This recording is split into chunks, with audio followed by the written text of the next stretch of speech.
GC Foster College Vice Principal Gibbs shot and succumbed to his injuries. Hi again and welcome. This is Links 007 TV breaking news report, and we'll be right back.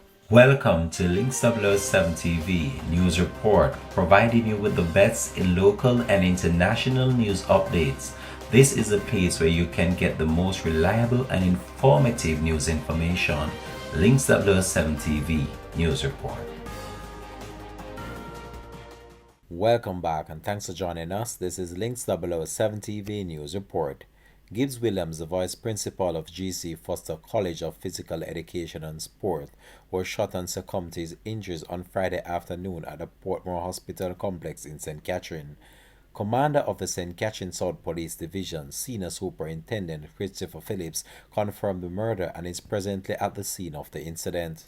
Williams was reportedly shot in the chest and rushed to hospital where he succumbed to his injuries. Williams is a well-known sports official and is also the manager of the West Indies under-19 team and had just returned to the island following a tour with the team in Sri Lanka. This shooting falls on the heels of the attempted murder of the St. Richard's Infant and Preschool principal just yesterday. The principal of the Richards Infant and Preschool on Red Hills Road in the parish was not injured. However, the police believe that she was the target of the attack, which happened after 6 a.m. on Sunrise Crescent on Thursday morning. The gunman reportedly pulled up on a motorcycle next to the vehicle she was in and fired shots. However, no one was injured in the attack. However, it's not immediately clear how the shooting occurred with the vice principal of the GC Foster College.